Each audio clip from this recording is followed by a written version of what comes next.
अस्सलामुअलैकुम students, Quaid-e-Azam online academy के platform से मैं आपको खुशामदीद कहती हूँ। एज़ यू नो कि आज से हमारा जो है वो इंग्लिश एस्से के सेशन का जो है वो आगाज़ हो रहा है। और इंग्लिश एस्से के सेशन में हम आपको एस्से लिखना सिखाएंगे। एस्से को किस तरह से आपने लिखना है और इसके सारे जो है वो कंपोनेंट्स क्या हैं, इसको किस तरह से लिखा जाता है। इसके ये ऐसे एक ऐसा जो है वो सब्जेक्ट है कि जिसके रिलेटेड बहुत ज़्यादा जो है वो क्वेश्चंस होते हैं, बहुत से डाउट्स होते हैं स्टूडेंट्स के माइंड में। इसके बहुत ज़्यादा जो मिथ्स हैं, मिथ्स ज़्यादा हैं इससे रिलेटेड और रियलिटीज़ कम है। अगर आप सिलेबस देखें, अगर आप कमीशन की जो है वो रिपोर्ट्स देखें, तो उससे आपको अंदाज़ा होगा कि कमीशन क्या डिमांड कर रहा है और ऐसे जो है वो किस तरह से लिखना है। ये एक ऐसा सब्जेक्ट है जिसमें एस्पायरेंट्स की स्क्रीनिंग हो जाती है, जिसमें जो है CSS में और PMS दोनों में जो फेलिंग रेशियो है वो बहुत ज़्यादा है इस सब्जेक्ट में। और ऐसे में स्टूडेंट्स के मार्क्स बहुत कम आते हैं और कुछ के बहुत ज़्यादा आ जाते हैं। बेसिकली इसमें फेलिंग रेशियो क्यों ज़्यादा होती है? क्योंकि इसमें जो है वो स्टूडेंट्स क्रैम करते हैं ऐसे को। जब स्टूडेंट्स ऐसे को क्रैम करते हैं, उन्हें ऐसे को लिखना नहीं आता, उन्हें ऐसे के बारे में ब्रेनस्टॉर्मिंग नहीं आती, क्रिटिकल थिंकिंग नहीं आती, तो फिर वो जो है स्टूडेंट्स इस सब्जेक्ट में फेल हो जाते हैं। क्रिटिकल थिंकिंग ऐसे के पेपर में बहुत ज़्यादा इंपॉर्टेंट होती है। बेसिकली कमीशन जो है ओवरऑल द वर्ल्ड जितने भी आपके पास सिविल सर्विसेज के एग्ज़ाम्स होते हैं, उनमें ऐसे जो है वो एक इम्पॉर्टेंट सब्जेक्ट के तौर पर ऐड होता है। और इसमें जो भी बॉडी आपके एग्ज़ाम ले रही होती है वो इसमें एस्पायरेंट्स की लॉजिकल थिंकिंग को, डिसीजन मेकिंग को, कि किस तरह से वो डिसीजन लेंगे, किस तरह से वो क्रिटिकल सोचते हैं। जब कोई डिफ़िकल्ट सिचुएशन आ जाता है तो वो कितना जल्दी और किस तरह जो है वो डिसीजन लेते हैं। डिसीजन मेकिंग आपकी वो सारी जो है वो एबिलिटीज़ आपकी इससे रिलेटेड जितनी भी होती है वो इसी पेपर में चेक होती है। तो इसलिए ऐसे बहुत ज़्यादा इम्पॉर्टेंट होता है। हम आपको इस सेशन में ऐसे को लिखना सिखाएंगे बेसिकली, कि ऐसे को लिखना किस तरह से। कोई भी टॉपिक आएगा तो आप उसको लिख सकेंगे, बहुत आसानी से लिख सकेंगे। इस सिलसिले में जो है वो हमारी 6 to 7 क्लासेस में ऐसे के जो जितने भी सारे टॉपिक्स होंगे ऐसे से रिलेटेड वो कंप्लीट हो जाएंगे। उसके बाद आपको हर वीक में 2 to 3 टॉपिक्स दिए जाएंगे जिनको आपने प्रिपेयर करना होगा। और फिर हर संडे को आपको कोई एक टॉपिक असाइन किया जाएगा जिस पर आप लोगों ने ऐसे लिखना होगा। लेकिन स्टूडेंट ये बात याद रखिएगा, साथ साथ क्लासेस की आपको असाइनमेंट्स मिलती रहेंगी, तो आप लोगों ने जो है वो बहुत ज़्यादा फोकस करना है, अपने असाइनमेंट्स को भी प्रिपेयर करते रहना है साथ साथ। इस तरह से आपको जो है वो बहुत ज़्यादा फ़ायदा होगा। आपको ऐसे का जो डिफरेंट स्ट्रक्चर में डिफरेंट कंपोनेंट्स आते हैं वो समझने में फिर आसानी होगी। तो इसलिए आप लोगों ने जो है वो असाइनमेंट्स जो है वो चेक करवानी है लिख के, और असाइनमेंट्स जो है उनकी एवेल्यूशन आपके पास फ्री ऑफ कॉस्ट होगी। उसके लिए आपके पास टेलीग्राम में एक सेपरेट ग्रुप जो है वो बनाया जाएगा, तो काइंडली सिर्फ सीरियस एस्पायरेंट्स जो है वो उस ग्रुप को ज्वाइन करें। क्योंकि अगर आप 3 असाइनमेंट्स जो है वो चेक नहीं करवाएंगे और कोई रीज़न भी नहीं देंगे अपनी असाइनमेंट चेक ना करवाने की, तो फिर आपको उस ग्रुप में से रिमूव कर दिया जाएगा। तो लिहाजा आप लोग पहले ही सोच समझ के उस ग्रुप को ज्वाइन कीजिएगा। अगर हम देखें आज की क्लास का एजेंडा क्या होगा, तो हम सबसे पहले देखेंगे कि ऐसे होता क्या है और ऐसे से रिलेटेड जो इम्पोर्टेंट बेसिक पॉइंट्स हैं जो हर एस्पायरेंट्स को पता होने चाहिए वो हम डिस्कस करेंगे। उसके बाद ऐसे के सिलेबस पर बात होगी। अब बहुत से जो है वो लोग ये कह देते हैं कि ऐसे का कोई सिलेबस नहीं होता, एक रैंडम टॉपिक आ जाता है, तो ऐसा नहीं होता। हर चीज़ का सिलेबस होता है बच्चे, और उस सिलेबस के अकॉर्डिंग जो है वो आपका जो है वो पेपर चेक होता है। तो कमीशन ने भी बड़ा वादिया आपको सिलेबस दिया हुआ है और इस सिलेबस के अकॉर्डिंग आपके ऐसे को चेक किया जाता है। एग्ज़ामिनर जितनी भी अपनी रिपोर्ट्स देता है उसमें एग्ज़ामिनर उसी सिलेबस के अकॉर्डिंग जो है वो सारे जो है पॉइंट्स डिस्कस करता है अपनी रिपोर्ट्स में। इसके बाद हम ऐसे के इम्पॉर्टेंट कंपोनेंट्स को देखेंगे। देन हम ऐसे के मार्किंग क्राइटेरिया पर बात करेंगे कि ऐसे मार्क किस तरह से किया जाता है, उसमें किन किन चीज़ों का कितना कितना वेटेज है। इसके बाद मोस्ट इम्पॉर्टेंटली हम ऐसे के टाइप्स पे बात करेंगे और इसके बाद हम 2021 के पेपर को डिकोड करेंगे और उसमें देखेंगे कौन सा ऐसे का टॉपिक कौन सी टाइप में से है। ठीक है स्टूडेंट्स, तो बेसिकली इस तरह से जो है वो हमारी आज की क्लास चलेगी। सबसे पहले ऐसे होता क्या है? ऐसे बेसिकली एक लॉन्ग लॉजिकल डिस्कशन होती है जो बेस्ड करती है इंफॉर्मेशन पे। तो ऐसे क्या है कि ऐसे एक लॉन्ग लॉजिकल डिस्कशन है बेस्ड ऑन इंफॉर्मेशन। ये आपके पास ऐसे है, long logical discussion based on information. ये आपके पास ऐसे है। अब ऐसे से रिलेटेड कुछ इंपॉर्टेंट पॉइंट्स है वो आप लोग अपने पास नोट डाउन कर लीजिएगा। ठीक है, इंपॉर्टेंट पॉइंट ऐसे के रिलेटेड वो आप लोग अपने पास नोट डाउन कर लीजिएगा।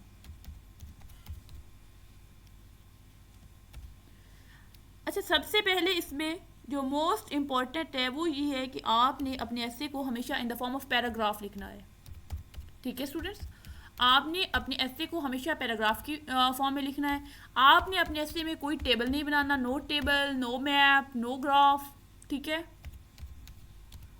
आपके ऐसे में ना टेबल हो, ना मैप हो, ना ग्राफ हो। ठीक है स्टूडेंट्स, उसके बाद आपने अपने ऐसे में हेडिंग्स नहीं देनी। ठीक है, ये चीज़ें मैं आपको स्टार्ट में बता रही हूँ, ये चीज़ें बार बार नहीं बताई जाएंगी, ये बहुत बेसिक है ऐसे से रिलेटेड। तो इसमें आप लोगों ने जो है वो बार बार मिस्टेक्स नहीं कर दी। सबसे पहले आपने अपने ऐसे को पैराग्राफ के फॉर्म में लिखना है। आपके ऐसे में कोई टेबल नहीं होना चाहिए, कोई मैप नहीं होना चाहिए, कोई ग्राफ नहीं होना चाहिए। आपने अपने ऐसे में हेडिंग्स नहीं देनी। ठीक है, उसके बाद आप लोगों ने अपने ऐसे में पैराग्राफ की नंबरिंग नहीं देनी। ठीक है, नो नंबरिंग ऑफ पैराग्राफ। आपने जो है वो कोई नंबरिंग नहीं देनी पैराग्राफ की। आपने हेडिंग्स भी नहीं देनी अपने ऐसे में। ठीक है स्टूडेंट्स, और आउटलाइन जो है वो तो बहुत मस्ट है। वो तो आप अगर पेपर देखें तो उसकी जो डिस्क्रिप्शन होती है उसमें बड़ा वाज़िया लिखा होता है कि सबसे पहले आप लोगों ने आउटलाइन ही बनानी है। तो आउटलाइन तो मस्ट होती है ना, वो हम आपको पूरी आउटलाइन बनाना भी सिखाएंगे, किस तरह आप लोगों ने आउटलाइन बनानी होती है। ठीक है स्टूडेंट्स, ये कुछ इंपॉर्टेंट पॉइंट्स हैं रिलेटेड टू ऐसे, बेसिक पॉइंट्स हैं, ये आप लोगों को पता होने चाहिए। ठीक है स्टूडेंट्स,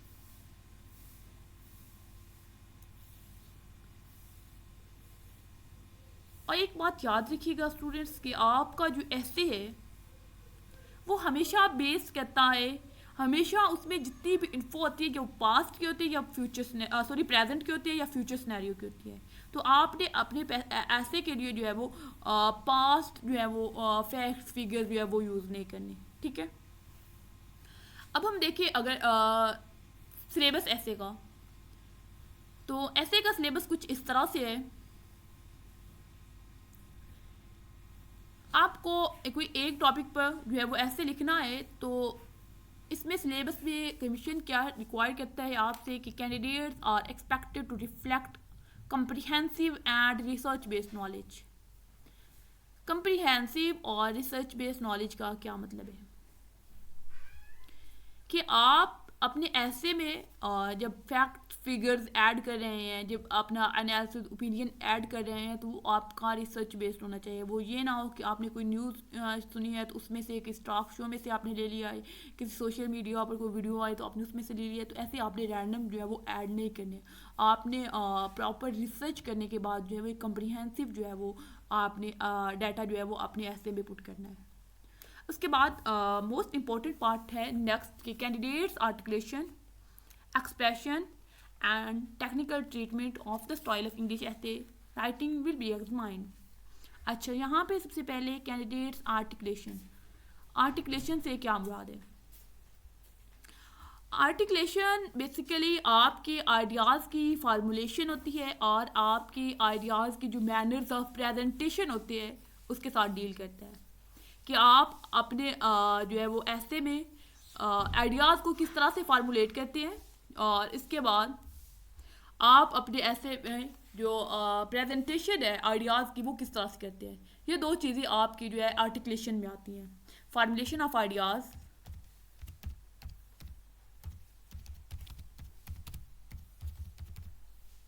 और सेकंड थिंग आती है मैनर्स ऑफ प्रेजेंटेशन।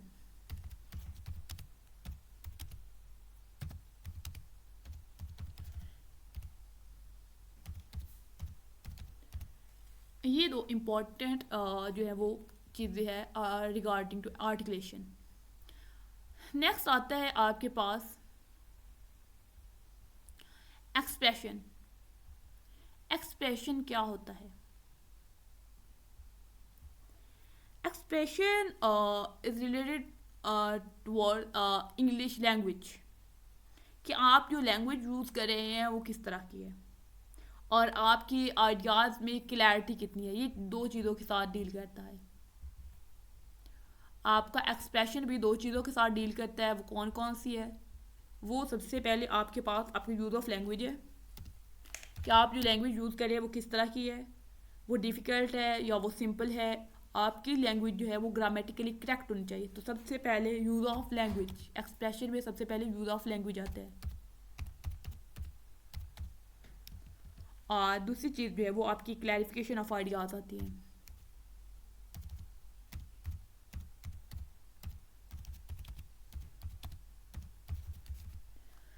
ये दो इम्पोर्टेंट चीज़ें जो है वो आपके एक्सप्रेशन में आती है, कि आप लैंग्वेज किस तरह की यूज़ कर रहे हैं और आपकी लैंग्वेज जो है वो ग्रामेटिकली करेक्ट हो, आपके आइडियाज़ में क्लैरिटी हो। आप कमीशन जो है वो आपसे लैंग्वेज में डिफ़िकल्ट लैंग्वेज, फ्लॉवरी लैंग्वेज रिक्वायर्ड नहीं करता। वो आपसे आसान, सादा, सिंपल और ग्रामेटिकली करेक्ट लैंग्वेज जो है वो डिमांड कर रहा होता है। उसके बाद नेक्स्ट है technical treatment of the style of English essay. Technical treatment of the style of English essay से क्या मुराद होता है? इसका मतलब है आपका ऐसे का स्ट्रक्चर, कि आप अपने ऐसे को किस तरह से लिखते हैं। आपका ऐसे का स्ट्रक्चर यहाँ पर होता है। स्टूडेंट्स याद रखिएगा, ऐसे के टाइप्स की बेस पर ऐसे के स्ट्रक्चर में थोड़ा बहुत डिफरेंस होता है। आप कौन से टाइप के ऐसे लिख रहे हैं उसमें थोड़ा बहुत जो है वो जो ऐसे के डिफरेंट कंपोनेंट्स होते हैं उनमें थोड़ी बहुत चेंजेस होती है, वो इसमें आती है। यहाँ पर एग्जामिनर चेक कर रहा होता है क्या आपको वाकई पता है कि आप जिस डोमेन में ऐसे लिख रहे हैं उस ऐसे को लिखने का तरीका क्या है। तो यहाँ पर बेसिकली आपके ऐसे के स्ट्रक्चर की बात हो रही है। तो ये जो है वो आपका बेसिकली इंग्लिश ऐसे का सिलेबस है।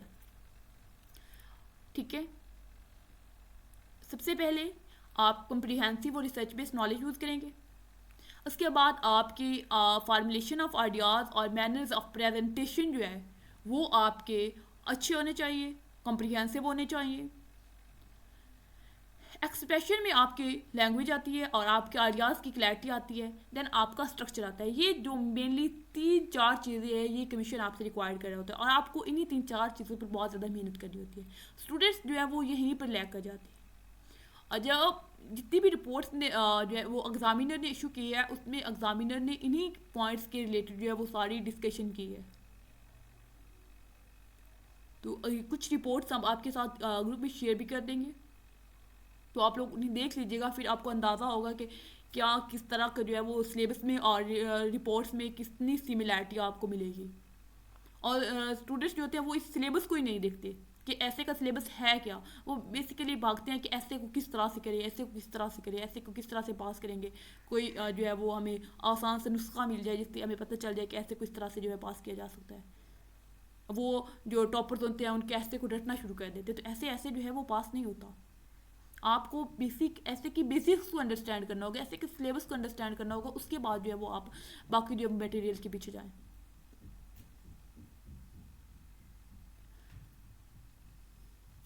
ऐसे के जो है वो सिलेबस के रिलेटेड जितने भी क्वेश्चन है आप लोग जो है वो पूछ सकते हैं। नेक्स्ट आपके पास आते हैं आपके ऐसे के कंपोनेंट्स।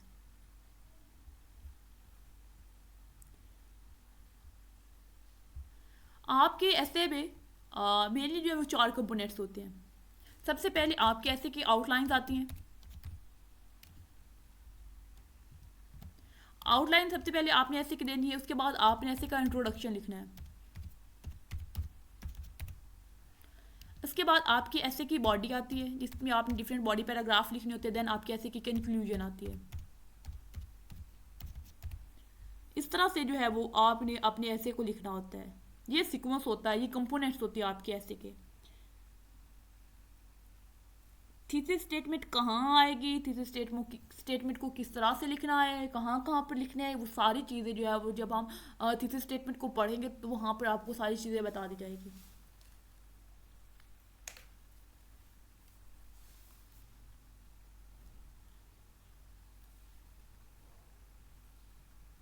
सबसे पहले आपने आउटलाइन देनी होती है, और आउटलाइन जो है वो कंपल्सरी होती है। समझ लिया आप कि आउटलाइन बहुत ज़्यादा ज़रूरी होती है। आउटलाइन आप लोगों ने जो है वो दे दी होती है, क्योंकि जब आप पेपर्स की डिस्क्रिप्शन पढ़ते हैं जो आमतौर पर स्टूडेंट्स छोड़ देते हैं, तो उस डिस्क्रिप्शन में बड़ा वाज़ह लिखा होता है कि आपने आउटलाइन सबसे पहले देनी है। उसके बाद आप इंट्रोडक्शन लिखेंगे। देन आपकी बॉडी पैराग्राफ्स आएंगे, उन बॉडी पैराग्राफ को किस तरह से लिखा जाता है, इंट्रोडक्शन को किस तरह से लिखा जाता है, कंक्लूजन को किस तरह से लिखना है, आउटलाइन को किस तरह से लिखना है, ये सारी चीज़ें सेपरेट पे पूरी पूरी क्लासेज रख के आपको ये चीज़ें जो है वो लिखना सिखाई जाएंगी।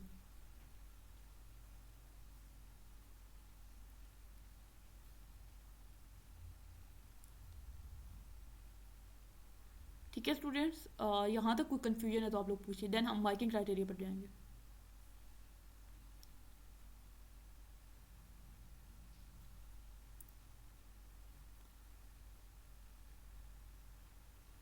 थीसिस स्टेटमेंट की आप बात ना करें, आप यहाँ पर इन चीज़ें जितनी मैंने पढ़ाई है, ऐसे बताया है, सिलेबस बताया है, ऐसे के कंपोनेंट्स बताए, यहाँ पर इन चीज़ों के रिलेटेड अगर कोई क्वेश्चन है तो ऐसे रिलेटेड मटेरियल जितना भी होगा वो आप लोगों को, बाकी जब आप 10-11 सब्जेक्ट प्रिपेयर करेंगे तो वहाँ पर आपका मटेरियल सारा प्रिपेयर हो जाएगा।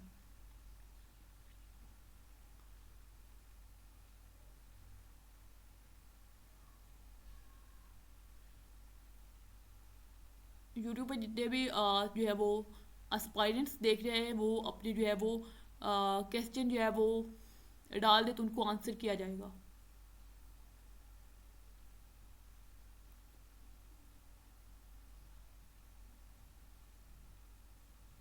अच्छा, नेक्स्ट हमारे पास आते हैं मार्किंग क्राइटेरिया, कि ऐसे का मार्किंग क्राइटेरिया क्या होता है। ठीक है स्टूडेंट्स, बेसिकली चार्ट आपके पास ब्रॉड एरियाज होते हैं जहाँ से आपके ऐसे की जो है वो मार्किंग जो है वो की जाती है।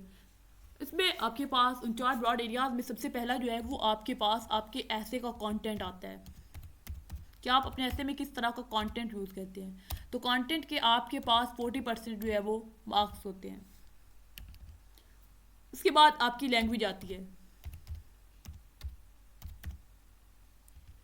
सेकंड आपके पास लैंग्वेज आती है, और लैंग्वेज की आपके पास वेटेज जो होता है वो 25% होता है। थर्ड जो होते हैं वो इम्पॉर्टेंट एरिया, वो आपके पास स्ट्रक्चर होता है आपके ऐसे का,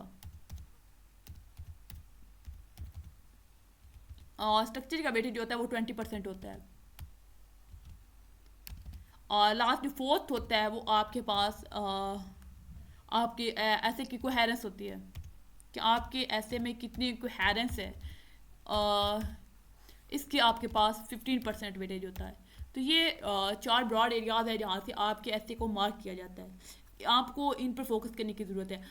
ऑलमोस्ट यही सारी चीज़ें जो है वो एग्जामिनर जो है वो सिलेबस पे भी बता रहा होता है, कि आपने अपने ऐसे में जो है वो कम्प्रीहेंसिव और रिसर्च बेस्ड नॉलेज देनी है, जो आपके कंटेंट में आएगी। आपके ऐसे की जो आपकी एक्सप्रेशन होती है उसमें आपकी लैंग्वेज आती है। देन आपका technical treatment of the style of English, ऐसे में आपकी जो है वो स्ट्रक्चर जाता है, और आपकी आर्टिकुलेशन में आपकी कोहेरेंस आती है, जिसमें आपके आइडियाज़ के फार्मुलेशन और आइडियाज़ की जो मैनर्स ऑफ प्रेजेंटेशन होते हैं वो डिस्कस किए जाते हैं। ये सारी चीज़ें जो है वो इन पर आपको वर्क करवाया जाएगा, इन सारी चीज़ों के बारे में आपको बताया जाएगा। आप अगर इन सारी चीज़ों को अंडरस्टैंड करेंगे तो फिर आप किसी भी टॉपिक पर ऐसे को लिख सकेंगे। मटेरियल के रिगार्डिंग आप परेशान ना, मटेरियल आपका बहुत ज़्यादा प्रिपेयर हो जाएगा जब आप अपने ऑप्शनल्स को और कंपल्सरी को करेंगे। तो सबसे पहले आप ऐसे समझें कि ऐसे को लिखना किस तरह से है, फिर बाकी सारी चीज़ों पर आप लोग जो है वो जाएँ।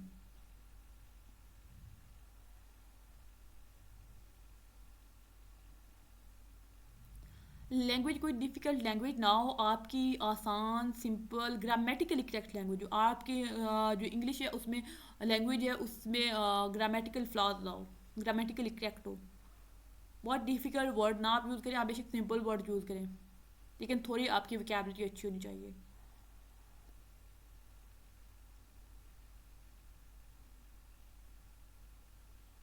अच्छा, यहाँ पे मैं थोड़ा सा आपको CSS और PMS के ऐसे का जो कंपैरिजन है वो भी बता दूँ कि आपके पास जो CSS का ऐसे होता है ना, वो लेंथी होता है, और इसमें आपको 2500 to 3000 वर्ड्स लिखने होते हैं।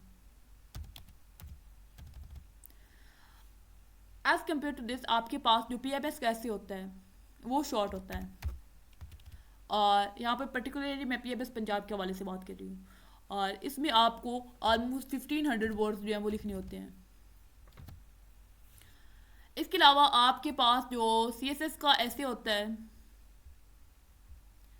इसके लिए आपके पास 3 आवर्स होते हैं टाइमिंग, जबकि PMS के ऐसे के लिए आपके पास 2 आवर्स होते हैं। और बाकी सारा जो है वो ऑलमोस्ट सेम होता है, कोई डिफरेंस नहीं होता। जो आपका PMS का ऐसे होता है वो बेसिकली एनालिटिकल बेस्ड ऐसे होता है, एनालिटिकल ऐसे होता है। एनालिटिकल ऐसे में जो है वो आपकी दो जो है वो अप्रोचेस को जो है वो जज किया जाता है, ठीक है। एनालिटिकल ऐसे है, और एनालिटिकल ऐसे जो है उसमें आपकी दो चीज़ें जो है वो देखी जाती है। सबसे पहले जो चीज़ देखी जाती है वो आपकी जो है वो कंसेप्चुअल क्लैरिटी होती है।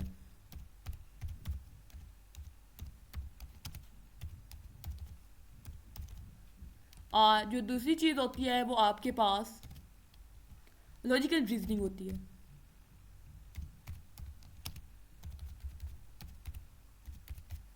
ये दो चीज़ें जो है वो आपके एनालिटिकल ऐसे में आती है कि आपके कंसेप्चुअल क्लैरिटी कितनी है और लॉजिकल रीजनिंग आप कितनी जो है आपके ऐसे में आप यूज़ कर रहे हैं। तो ये बेसिकली आपके पास PMS का एनालिटिकल ऐसे होता है, तो उसमें ये दो चीज़ें जो होती हैं उन पर थोड़ा सा साथ फोकस करना होता है। और ये दोनों चीज़ें जो हैं ये ऑलमोस्ट CSS कैसे के लिए भी रिक्वायर्ड होती हैं, ठीक है। अब हम इसके बाद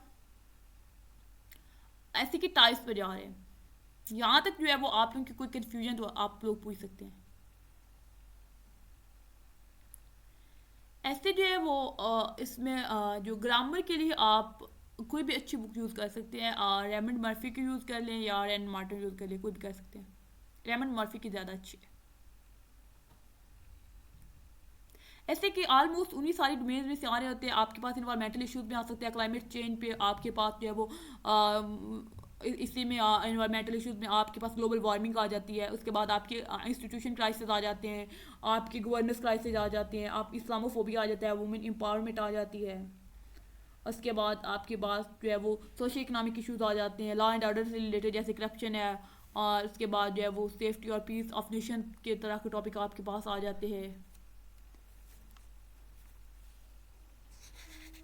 यही इस तरह से आपके पास जो है वो टॉपिक आते हैं। इकोनॉमी से रिलेटेड आ जाते हैं, एजुकेशन से रिलेटेड आ जाते हैं, फॉरेन पॉलिसी से रिलेटेड आ जाते हैं, कॉन्स्टिट्यूशन से रिलेटेड आ जाते हैं। उसके बाद आपके पास जो है वो आपके ह्यूमन राइट्स से रिलेटेड आ जाते हैं। तो यही मेन टॉपिक जो है वो आपके इन्हीं डोमेन्स में से आपका ऐसे हमेशा बनता है।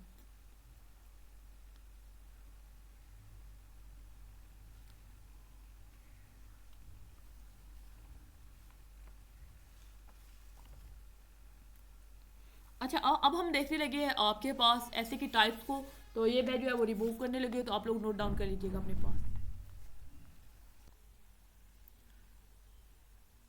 अब हम देखते हैं टाइप्स ऑफ ऐसे। बेसिकली ऐसे की 3 टाइप्स है। बेसिकली 3 टाइप्स ऑफ ऐसे। इनमें जो सबसे पहली है वो है आपके पास एक्सपोजिटरी ऐसे।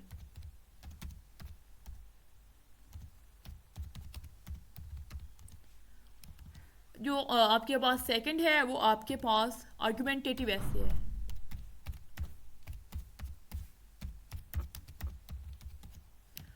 और थर्ड टाइप आपके पास एब्स्ट्रैक्ट ऐसे है। ये आपके पास ऐसे के 3 टाइप्स हैं: एक्सपोजिटरी ऐसे, आर्गुमेंटेटिव ऐसे एंड एब्स्ट्रैक्ट ऐसे। अच्छा, एक्सपोजिटरी ऐसे कौन से ऐसे होते हैं? एक्सपोजिटरी ऐसे बेसिकली ऐसे ऐसे होते हैं जिनमें आपके पास दो वेरिएबल्स पर डिस्कशन होगी, टू वेरिएबल्स जिसमें डिस्कस होंगे, वो आपके पास एक्सपोजिटरी ऐसे होगा। इसमें कॉज एंड इफेक्ट आ सकता है, इसमें कंपैरिजन आ सकता है, इसमें इशू बेस्ड टॉपिक आ सकते हैं एक्सपोजिटरी ऐसे में। एक्सपोजिटरी ऐसे कि अगर एग्जांपल देखें तो आपके पास जैसे एक्सपोजिटरी ऐसे आपके पास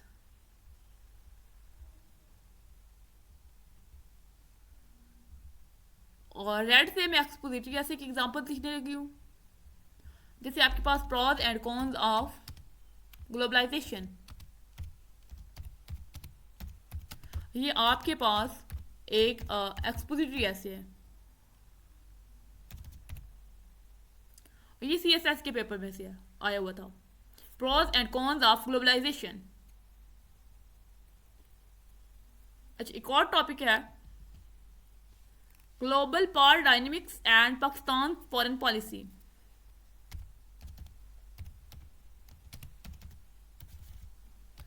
dynamics and Pakistan foreign policy.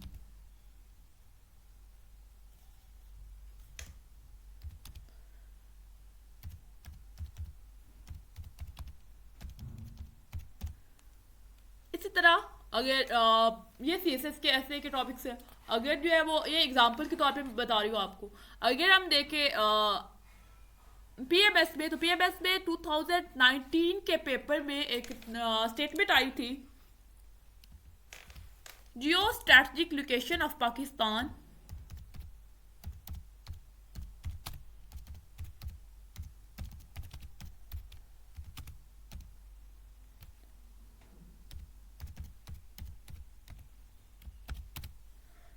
challenges and opportunities in the 21st century.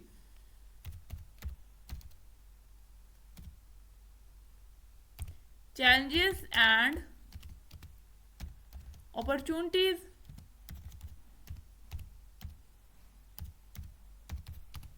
in 21st century.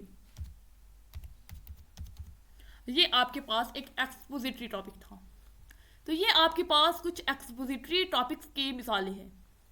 यहाँ पर अगर आप देखें तो आपके पास यहाँ पर भी दो वेरिएबल डिस्कस हो रहे हैं, प्रॉज एंड कॉन्स, ठीक है। नेक्स्ट अगर आप देखें तो इसमें भी आपके पास दो आपके पास जो है वो वेरिएबल्स हैं। एक तो आपके पास ग्लोबल पावर डायनेमिक्स है और दूसरी आपके पास पाकिस्तान फॉरेन पॉलिसी है। तो यहाँ पे भी आपके पास दो वेरिएबल्स डिस्कस हो रहे हैं।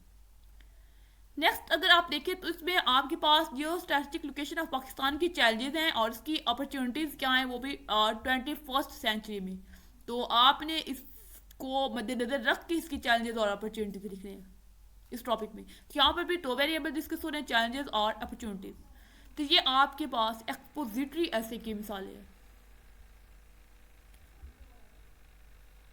नेक्स्ट हमारे पास जो टाइप है ऐसे की, वो आपके पास आर्गुमेंटेटिव ऐसे है। आर्गुमेंटेटिव ऐसे कौन से होते हैं जिनमें आपके जो स्टेटमेंट दी हुई होती है उसमें या तो आपने उसकी फेवर में जाना होता है या उसके अगेंस्ट जाना होता है। लेट्स सपोज कि आपको इसमें ये कहा जाए कि आपके पास एक कलर है और ये आपके पास दूसरा कलर है, और आपको ये चॉइस दी जाए कि आपने इन दोनों में से किसी एक को चूज करना है। अगर आपसे भी कहो कि या तो आप ये कलर ले या आप ये ले लें, आप ये नहीं कह सकते कि आधा ये दे दे और आधा ये दे दे। या तो आपके पास चॉइस ही सिर्फ इतनी है कि या तो आप ये लेंगे या आप ये लेंगे।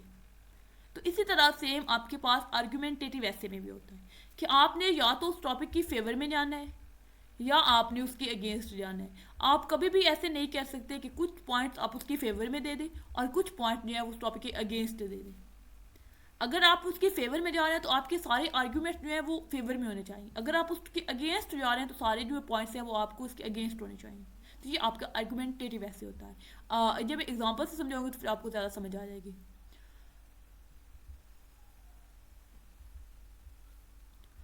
अच्छा, अगर देखिए आर्गुमेंटेटिव ऐसे की एग्जाम्पल्स को, इसमें आपके पास अगर देखें एक्सपेंडिंग इंफॉर्मेशन टेक्नोलॉजी,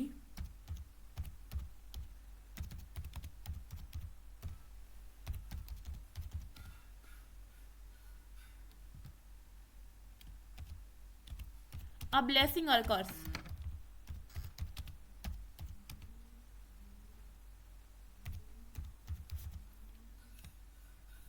तो ये आपके पास एक टॉपिक है कि इसमें आप एक्सपेंडिंग इंफॉर्मेशन टेक्नोलॉजी को या तो ब्लेसिंग कहेंगे या कर्स कहेंगे। आप ये नहीं कह सकते कि कुछ ब्लेसिंग्स में इसके पॉइंट्स हैं और कुछ कर्स में। अगर आप ब्लेसिंग को चूज करेंगे तो फिर आप अपने जितने भी आर्ग्यूमेंट देंगे वो सारे ब्लेसिंग के ही होने चाहिए। और अगर आप कर्स के फॉर्म में जा रहे हैं, इस ट्रांस को ले रहे हैं, तो फिर आपको सारे पॉइंट्स इसी के जो है वो फेवर में देने हैं। अगर देखिए एक और टॉपिक है ह्यूमन इन्वेंशंस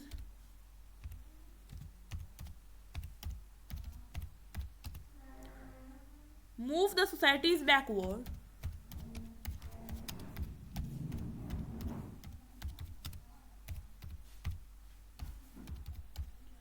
ये आपके पास एक ऐसे की स्टेटमेंट है। बहुत से स्टूडेंट्स को लगता है कि हर जो स्टेटमेंट जिसकी एंड पर क्वेश्चन मार्क है सिर्फ वही आर्ग्यूमेंटेटिव ऐसे की स्टेटमेंट होती है, लेकिन ऐसा नहीं होता। हर वो स्टेटमेंट जिसमें आप उसके फेवर या उसके अगेंस्ट जा सकते हैं वो आपके पास आर्ग्यूमेंटेटिव ऐसे की जो है वो स्टेटमेंट है। इसमें आप जो है इस टॉपिक में ह्यूमन इन्वेंशंस को जो है वो इससे रिलेट कर सकते हैं कि सोसाइटीज बैकवर्ड ले जा रहे हैं, या आप इसके अगेंस्ट भी जा सकते हैं। आप कहते थे ह्यूमन इन्वेंशन जो है वो सोसाइटीज को फॉरवर्ड मूव करेंगे, तो आप इस फेवर में भी जा सकते हैं स्टेटमेंट। अगर आप बैकवर्ड की स्टांस को फेवर में जाएंगे तो फिर आप जो है उस सारे पॉइंट्स को बैकवर्ड जिसमें प्रूव करेंगे वही आप स्टेटमेंट्स देंगे।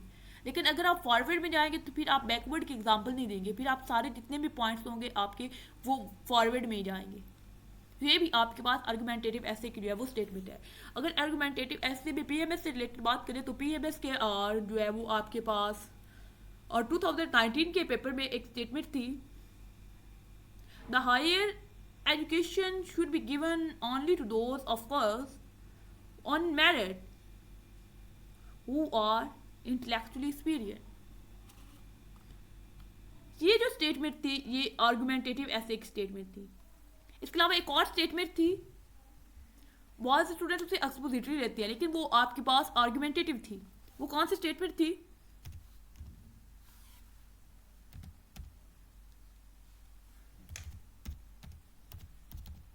Corruption is the root cause of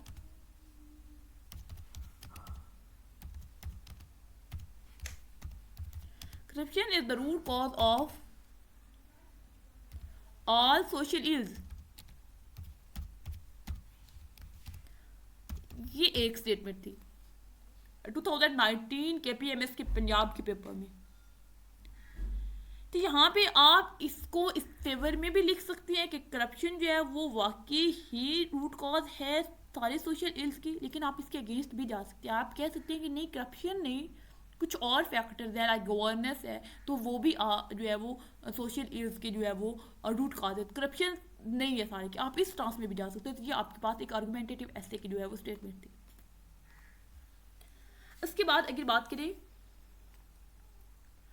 abstract ऐसे की, तो आपके पास जो एब्स्ट्रैक्ट ऐसे होता है ये बहुत ज़्यादा जो है वो आपके पास जो है वो इसमें ओपिनियंस आते हैं, कुमिट्स आते हैं राइटर्स के। इसमें को आप किसी भी डोमेन में लेके जा सकते हैं। आप इसको हिस्टोरिकली लिख सकते हैं, आप इसको जो है वो फिलोसफिकली लिख सकते हैं, तो आप इसको किसी भी जो है वो डोमेन में लिख सकते हैं।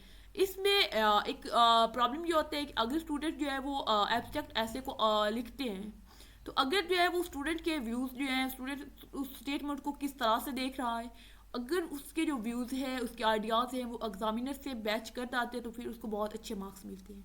और बहुत से जो है वो एस्पायर्स ने लिए भी हैं। लेकिन अगर जो है वो एग्जामिनर से आपके क्लैश हो जाता है आइडियाज़ में तो फिर आपके जो है वो फेल होने के चांसेस बहुत ज़्यादा बढ़ जाते हैं। लेट्स सपोज कि एक स्टेटमेंट है, आप उसे जो है वो हिस्टोरिकली ले रहे हैं, लेकिन एग्जामिनर उससे फिलोसफिकली देख रहा है, तो फिर भी आप लोगों के लिए जो है वो प्रॉब्लम क्रिएट हो सकती है। इसमें अगर देखें टॉपिक्स को, इसको ग्रीन से लिखने लगे,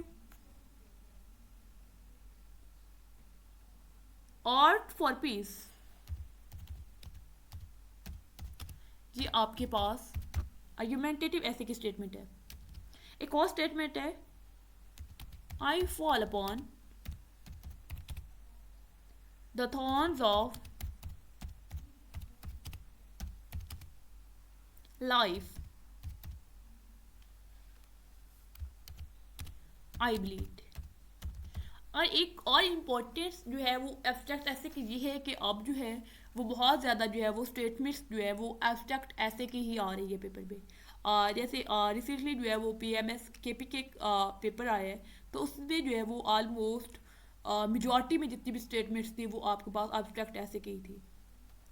अगर जो है वो PMS में एब्स्ट्रैक्ट ऐसे के एग्जांपल देखें, तो उसमें PMS 2017 में एक स्टेटमेंट आई हुई थी,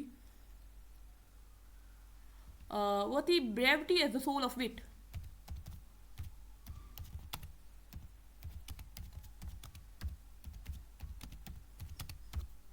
तो ये जो है आपके पास ये एब्स्ट्रैक्ट ऐसे की जो है वो एग्जांपल है, ये एब्स्ट्रैक्ट ऐसे था। इसके अलावा एक और PMS 2017 के पेपर में था, सॉफ्ट वर्ड्स और हार्ड आर्गूमेंट्स, ये भी एब्स्ट्रैक्ट ऐसे था। यहाँ तक हमारी जो है वो ऐसे की टाइप्स कंप्लीट हुई है। यहाँ तक टाइप से रिलेटेड अगर क्वेश्चन है तो आप लोग पूछ सकते हैं। नेक्स्ट हम 2021 के पेपर को डिस्कस करेंगे ब्रीफली, और उसके बाद जो है वो हमारी जो ऑलमोस्ट क्लास का टाइम भी हो जाएगा।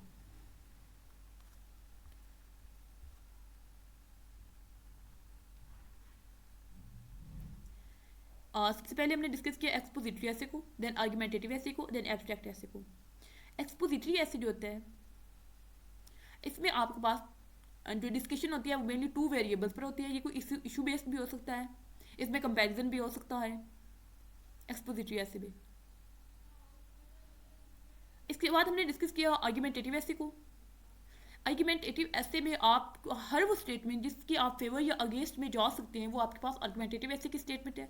जिसकी आपकी पास स्टेटमेंट थी, human invention move the societies backward, ठीक है, इसमें आप फॉरवर्ड की तरफ भी जा सकते हैं। अच्छा, उसके बाद हमने देखा एब्स्ट्रैक्ट ऐसे को।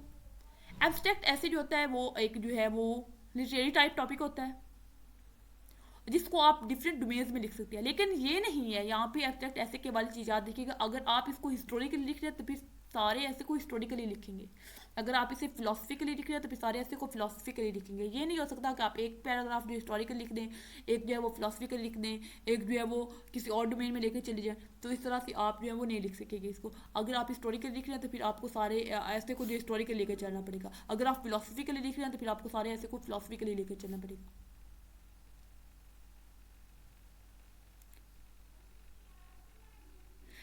आपको किस तरह पता चलेगा, जब आपके पास सामने आपके पता चल गया है कि ये जो चीज़ें हैं ये एक्सपोजिटरी में आ रही है, ये आर्गुमेंटेटिव में आ रही है, ये एब्स्ट्रैक्ट में आ रही है, तो इन्हीं चीज़ों को आपने अपने माइंड में रखना है और आपको फिर पता चल जाएगा जब आपके पास स्टेटमेंट आएगी तो आप उन्हीं डोमेन उस फ्रेम में देखिएगा किस फ्रेम में ये स्टेटमेंट जो है वो फिट आ रही है।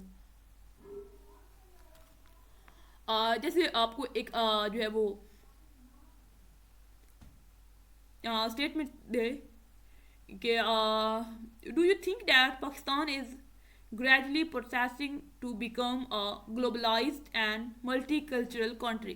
तो आप अब इस स्टेटमेंट को देखें और आप देखें कि ये कौन सी फ्रेम में आ रही है, आप लोग बताएं कि ये कौन सी टाइप है ऐसे की। Do you think that Pakistan is gradually processing to become a globalized and multicultural country।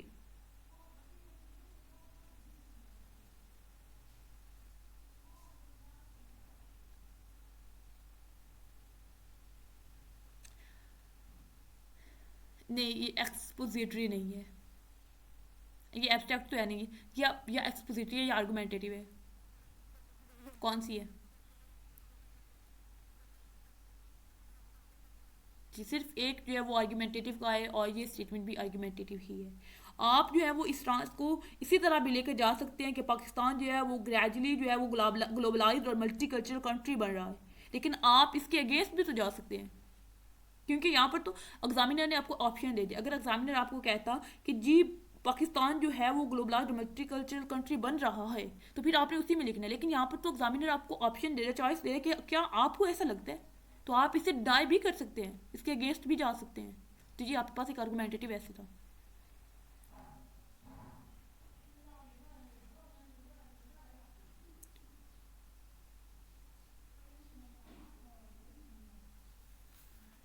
और एक और स्टेटमेंट है आपके पास, new wars of feminism and our culture, new waves of feminism and our culture, ये कौन सी है? सबसे पहले देखिए आप, इसमें एक इशू हाईलाइट हो रहा है फेमिनिज्म का, इसके बाद इसमें दो वेरिएबल्स आ रहे हैं, एक न्यू वेव्स ऑफ फेमिनिज्म है, उसके बाद सेकंड जो वेरिएबल है वो हमारे कल्चर है, आर कल्चर। तो यहाँ पे ये कौन सी टाइप होगी? ये एक्सपोजिटरी है।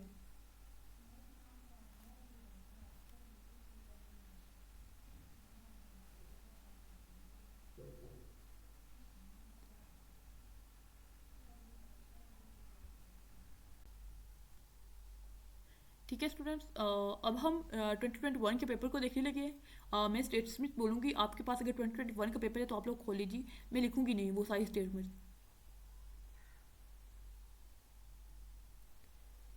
ठीक है, जिसके पास है वो खोल ले।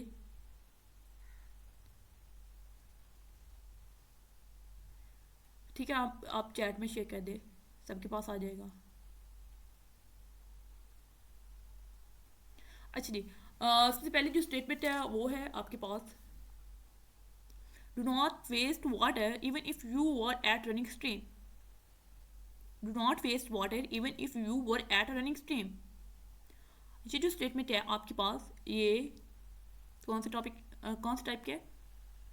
ये आर्गुमेंटेटिव नहीं है, ये एक्सपोजिटरी है। यहाँ पर basically issue of water conservation पे बात हो रही है। यहाँ पे एक इशू है वाटर कंजर्वेशन का, उस पर बात हो रही है कि आपने वाटर को कंजर्व करना है, वेस्ट नहीं करना, चाहे आप रनिंग स्ट्रीम पर भी हो। अच्छा, सेकंड है मीनिंग परपोजिव एजुकेशन, मीनिंग परपोजिव एजुकेशन। इसमें सबसे पहले आपके पास जो है वो टू वेरिएबल्स डिस्कस हो रहे हैं। सबसे पहले meaning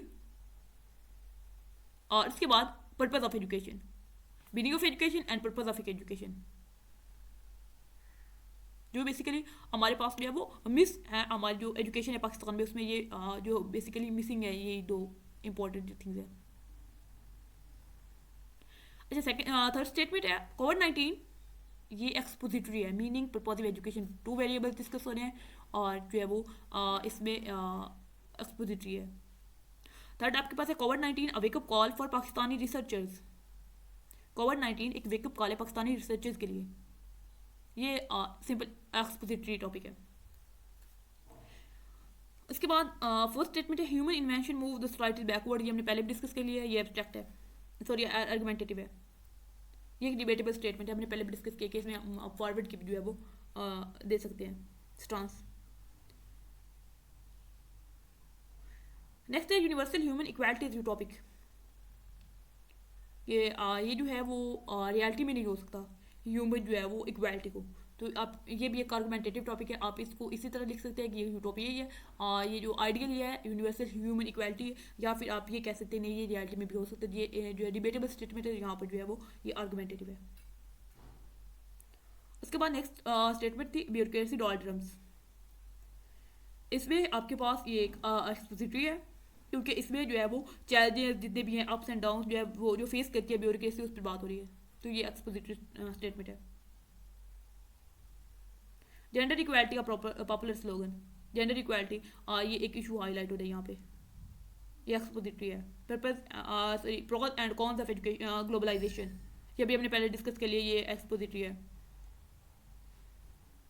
inter cultural communication is necessary to avoid third world war, ये आपके पास आर्ग्यूमेंटेटिव है, ये डिबेटेबल स्टेटमेंट है। और lastly I fall upon the thorns of life I bleed, ये हमने पहले डिस्कस किया, ये एब्स्ट्रैक्ट है, ये हमने मोस्टली जो है इसमें से जो है वो डिस्कस की थी, एग्जाम्पल हमने इसी पेपर में ली हुई थी।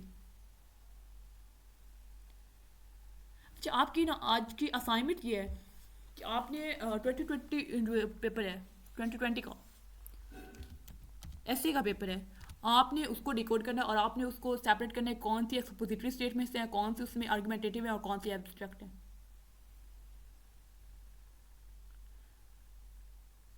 और आपकी क्लास का टाइम जो है वो भी एंड हो गया है। तो अगर आपकी कोई फर्दर क्वारी है तो आप लोग टेलीग्राम पे भी कंटेक्ट कर सकते हैं और यूट्यूब के ऊपर जो है वो कमेंट बॉक्स में भी कर सकते हैं। और वो भी टेलीग्राम ज्वाइन अगर नहीं किया ग्रुप टेलीग्राम का तो वो भी ज्वाइन कर लीजिए और वहाँ पे भी आप अपनी जो है वो कोई भी इशू है आपको तो वो डिस्कस कर सकते हैं। फर्दर आपको अगर कोई जो है वो पढ़ाने के तरीके से कोई जो है वो इशू है तो वो भी आप जो है वो बता सकते हैं। कोई आप जो है वो हमें सजेशन देना चाहें तो वो भी आप दे सकते हैं। ठीक है स्टूडेंट्स, ये आज की फर्स्ट क्लास थी।